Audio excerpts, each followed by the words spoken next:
আমাদের গ্রামেগঞ্জে যেটা থাকে। আর আনারের প্রধান বৈশিষ্ট্য হচ্ছে বীজ হবে সফট এবং কালার হবে অনেক লালচে কালার। তো আমরা এখন দেখতে পাচ্ছি যে লালচে কালারের আনার হয়ে গেছে। এটা মোটামুটি মেচুর না ইমেচুর, তারপরেও কিন্তু মোটামুটি খেয়ে ভালো টেস্ট চলে আসছে আর কি। এটা ফলের ওজন মোটামুটি অ্যাভারেজ 300-350 গ্রাম অ্যাটলিস্ট হয়, আরও বেশি হয়। তো এখন শীতকাল যেহেতু, এখন আমার ধীরে ধীরে গুটি আসবে এবং ফল দাঁড়াবে, কিন্তু একটু পরিচর্যা করতে হবে।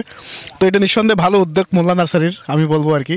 তারা বিভিন্ন জাত নিয়ে কাজ করতেছে, এগুলোর মধ্যে যেগুলো ভালো সেগুলো সিলেক্ট করে কৃষকদের হাতে দিলে দেশ অনেক উন্নত হবে।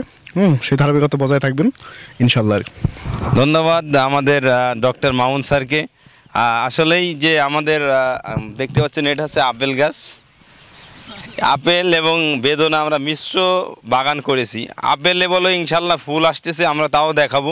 আপেলের ফুল দেখতে পাচ্ছেন কিনা জানি না, প্রত্যেকটি গাছেই বলো আপেলে ফুল চলে আসছে। এই যে আমাদের দেখতে পাচ্ছেন এটা হচ্ছে সামার রামবো আপেল।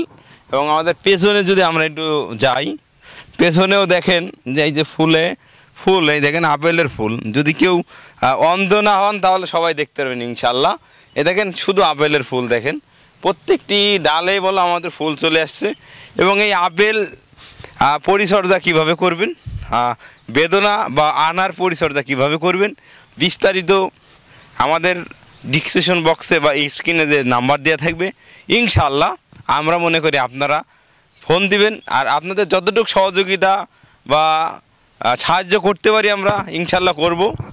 আমাদের যতটুকু আল্লাহ তাআলা জ্ঞান দিয়েছে আমরা ততটুকুই আপনাদেরকে ইনশাল্লাহ সহযোগিতা করব। তো বন্ধুরা, আমরা যদি আরও যাই, আমাদের ক্যামেরা যদি একটু ঘোরায় দেখান, যেদিকে দেখেন শুধু আমাদের বাগান, আনারের বাগান, আপেল আনার সব আছে আমাদের। দেখতে পাচ্ছেন যে আমাদের আনারে আল্লাহর রহমতে ভরপুর ফুল আছে। একটি গাছ না, যে বাংলাদেশের যে এত সুন্দর আনার বা বেদনা হবে আমরা কল্পনা করি নাই। দেখেন যে শুধুই আনারের গাছে শুধুই ফুল, খালি ফুল আর ফুল। যদি আমরা দর্শকদের একটু দেখাই, ক্যামেরাটা যদি আমরা নিয়ে এসে যদি দেখাই যে কি পরিমাণ যে ফুল আসছে আল্লাহর রহমতে, যে দেখেন যে কি শুধুই ফুল। এই যে দেখেন শুধু থুকা থুকা ফুল আর ফুল আর ফুল। দর্শক দেখতে পাচ্ছেন, ইনশাল্লাহ আশা করি সবাই সুস্থ থাকবেন, ভালো থাকবেন। আর যারা এখনও হৃদয়ের কৃষি ইউটিউব চ্যানেলটি সাবস্ক্রাইব করেননি তারা অবশ্যই ইনশাআল্লাহ সাবস্ক্রাইব করে দিবেন আর পাশে থাকা বেল আইকনটি বাজায় দিবেন। ধন্যবাদ সবাইকে। হৃদয়ের কৃষি ইউটিউব চ্যানেলের পক্ষ থেকে স্বাগতম।